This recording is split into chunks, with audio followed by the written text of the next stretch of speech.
Just like the okapi, they are very shy and reclusive. That's how they get their nickname, the ghost of the forest. Both males and females do have those horns on the back of their head. And if you notice, they're kind of angled backwards to help them get through any of that thick and tangled brush here in the forest they usually live in. Now, black rhinos do have a more pointed prehensile upper lip that does help us identify them as black rhinos. They're also one of the smaller rhino species, coming in at about 3,000 pounds. So they are pretty big, but there are definitely bigger ones out there. Unfortunately, that is an increasingly rare sight in the wild, as there are fewer than 5,000 remaining. And they can stand at about 5 feet tall and have a wingspan all the way up to about 9 feet long. They do get their name from the yellow saddle shape on their beak, and they do also mate for life. So once they find their partner, they're with them for the rest of their life. Looks like we did cross over some now. These are a little bit closer as well. So we're gonna head down that way. The average male hippo does come in at about 5,500 pounds. And they do kind of float to the bottom of the water and walk along the bottom rather than swim. Although to be fair, if I was 5,000 pounds, I would probably do the same thing. Probably takes quite a bit of energy for them to swim around. Now, if you actually look at the hippo that's closest to us, right kind of past her ear there is a baby hippo laying right up against her. Kind of see the ears twitching on it. A group of hippos is called a bloat. And although they are herbivores, they do tend to be one of the more territorial animals here in Africa.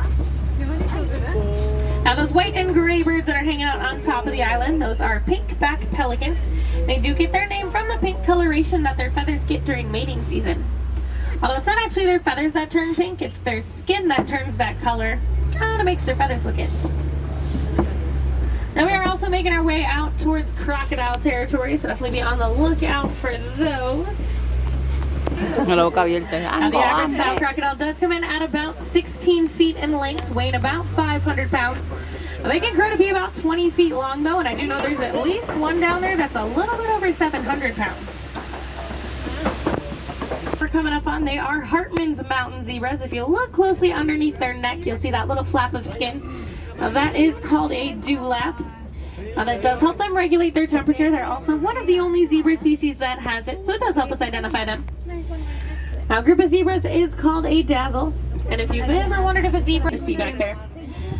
Now, springbuck are actually probably one of my favorite animals out here on the reserve. They might look really big and heavy, but they are actually mostly hollow with kind of a honeycomb structure on the inside, so they're fairly light. Puzzle-like coat pattern. Now, the reticulated giraffes will have a much smoother, almost net-like pattern to them.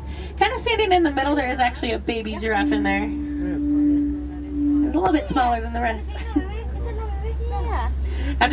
Now, as male elephants grow older and more mature, they do actually get kicked out of the herd by the female elephants. They either live in solitary or smaller groups of male-only elephants.